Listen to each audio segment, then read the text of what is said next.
Hello, everybody. It is Jillian again. So I got to make sure I have a complete transmission in all of this so you understand why government agencies exist. Because they are the barometer, they are the equalizing force to let you know where you stand.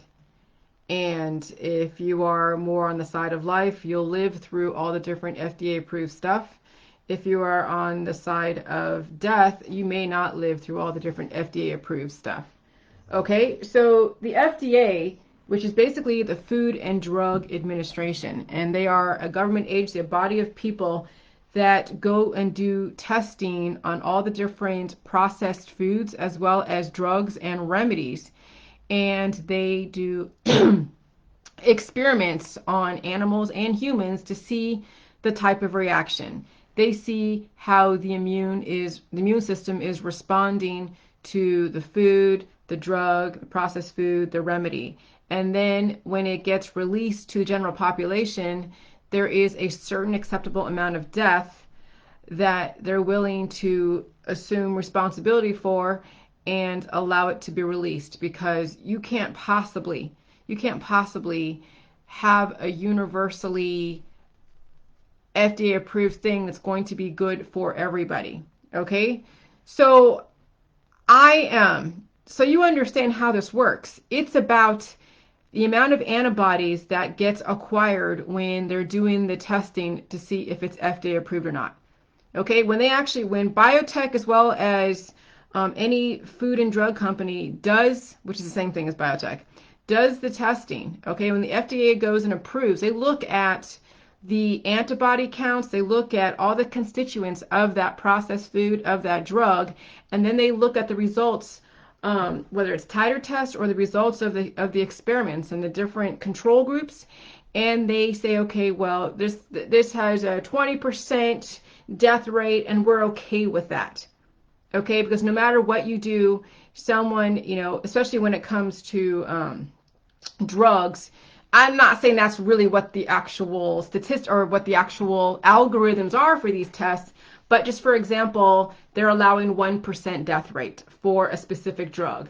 Well, that's good enough because you can't control and know exactly all the bodies out there that are able to handle whatever drugs and whatever processed food. So that's why there are functional medicine doctors that will say, well, if you have an imbalance in your biochemistry and you're eating this processed food and you now have allergic reaction, maybe stay away from that processed food. And that's how the holistic allopathic functional medicine doctors operate.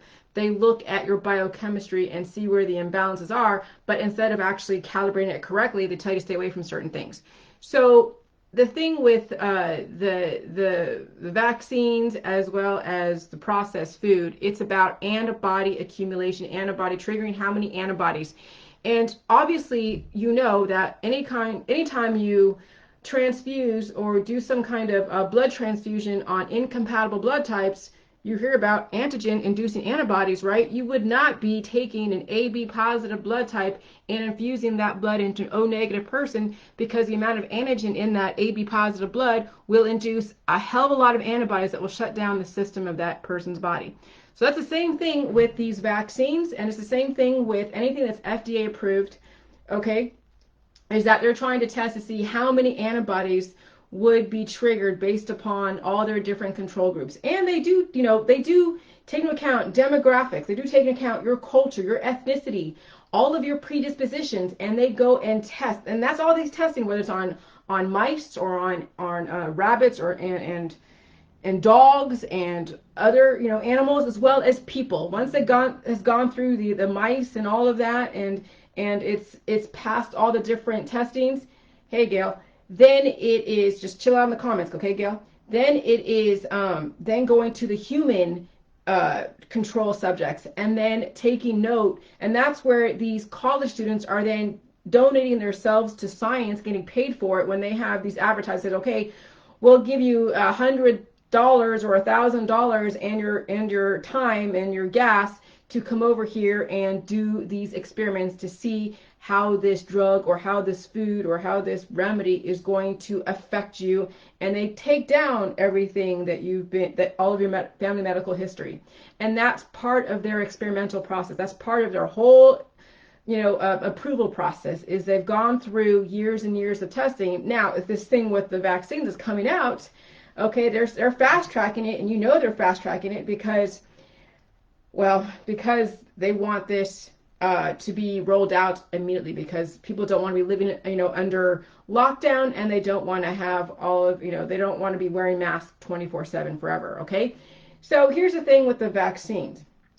No matter what, if you believe that this COVID is so bad and you think that the only way to stop the spread of evolution, stop the sickness and whatever, is to get a vaccine, well, now it's up to you to be able to release the excess antibodies, because that is the premise. The whole premise of the Food and Drug Administration is how many antibodies are being triggered and how many will be producing when it hits a specific biochemistry. And that's why there's all these tests, and that's why sometimes these drugs go through years and years and years, because they have to test on so many different control groups, because there's so many different types of people out there with so many different predispositions. How is it going to affect this person that's under these type of drugs with autoimmune disorders and other types of implants? How is this going to affect it? And that's where they say, well, those that are, under a doctor's care taking, all these different medicines, you may not want to do this vaccine, or you may want to reconsider, or whatever. They have all their side effects and their warnings on these drugs and these FDA approved types of protocols.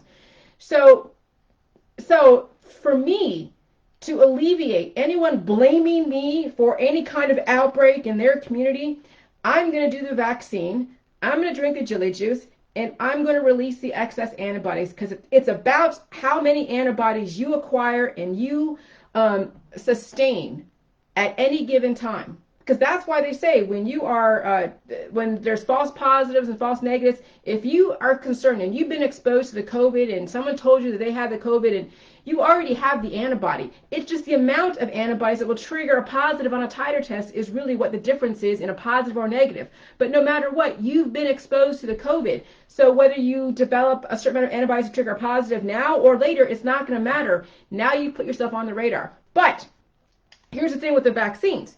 Since you believe that, people are spreading the disease that's not vaccinated, well, here's what I'm going to do. Since I know these vaccines are going to get FDA approved, okay, and obviously there's a certain amount of testing, maybe not as much as it was a long time ago, but they're fast tracking it. I have such a strong body, a strong immune system, and a strong predisposition, body, mind, and spirit, that anything that I get as far as something that's FDA approved, that's gone through a certain amount of testing, I'll be able to handle that evolution. I mean, if I get a vaccine and I get no reaction, well, okay, that's a good thing, I guess, or it could be a bad thing. It could be late, not necessarily a bad thing, but it could be that I need to keep building up my body because, well, I don't know. I mean, here's the thing. It just depends on what kind of virus is inside these vaccines. If you get no reaction from a virus, obviously I'm not dead inside, and obviously that vaccine, either I'm totally adapted to that vaccine, but I know there's other types of monoclonal bioengineered antibodies in there. It's not just for the COVID. There's probably other stuff in there that I don't know about, which, okay, fine, and I'm going to have some kind of reaction to whatever vaccine I know I will be. And guess what I'm going to do? I'm going to drink the J juice, release the antibodies, adapt to that new environment, and I will be fine, and I will move on my merry way, and I will have proof that I've been vaccinated, so nobody can blame me for any outbreaks in their local area. And now I'm expecting everybody else to obviously do the same, or else if you don't get the vaccine, how do you know you're not going to be communicable? And that's the psychology around the vaccinations, and that's the psychology of peer pressure the system wants to apply, because they're already making you feel like a positive or a negative is good or bad. So no matter what you take aside, you're going to be in the same boat as the other person. And so it means that it shows that you're concerned about your exposure to COVID. Okay? But you know what? I'm not even going to get tested. I'll just get the vaccine. And I'll have proof of vaccination. Here's my vaccination passport. Here you go. Drink the J juice, release the excess antibodies, basically adapt to the upgrade, and go on with my merry life until they have another vaccine, because the virus keeps mutating. And that may be what's in the future, because Bill Gates did say that there's going to be multiple vaccines, because they cannot get rid of the COVID that easily, because we reacted too slowly. And so there's going to be a justification for new vaccines every year. And if you're not keeping your body, mind, and spirit up to par, and you're not releasing the excess and doing the jelly juice and releasing the excess antibodies, those antibodies will work against you over time. They will work against you over time. Because you're supposed to have a certain amount of antibodies to be able to help you upgrade, but you're not supposed to retain them indefinitely. And that is what's going on with those that are having complications from the evolution, is that they are retaining antibodies that they cannot get rid of, and they are suffering complications. So no matter what, I'm going to get the vaccine. I'm going to show proof of it. And hey, you know, if you can handle the vaccine and handle your environment, great. But no one's going to blame me because I didn't get vaccinated, because I didn't believe, because I know what these vaccines are. They're not poisonous to me, but they could be poisonous to some of you who have major predispositions. But you're so worried about being tested positive and tested negative. You're so worried about being exposed, and you're showing your results on your test positive or negative as if it was a badge of honor. Well, okay, then let me up it. Let me up the ante. Go get the vaccine and see how you fare with that. This is the thing. You must be able to adapt to your environment and be able to handle the evolution process. If not, you're going to suffer some major complications because you're not adapting correctly and you're not giving your body what it needs. So this is definitely going to be a test for the strong and definitely going to purge out the weak. And it's going to suck. But already Trump is saying it's going to get worse before it gets better. I'm watching CNN, and Trump now is pulling back on what he's saying. Now he's saying wearing masks are patriotic. Now he's saying it's going to get worse before it gets better. They're blaming it on that his poll numbers or whatever, but that's a bunch of BS. You are being conditioned to prepare for a major, major purge. Because once they do roll out that vaccine, not everyone's going to survive the exposure, whether you're getting vaccinated or the shedding of the vaccine. And so no matter what, you're going to have to strengthen your body, mind, and spirit with the right chemistry. And if you're not, mark my words, they're letting you know. Trump is letting you know. So is CNN letting you know it's going to get worse before it gets better. And the pro-vax and the anti-vax are going to blame each other for the outbreaks. And then Biden and Trump are going to blame each other for, you know, whatever the outcome is. And it's going to be just a war of just perceptions. And you know what? Do the J juice. Take yourself out of the war. Do not be subject to that manipulation. But I'm telling you what's going to happen down the line. You better prepare for it. Good luck to you. Bye.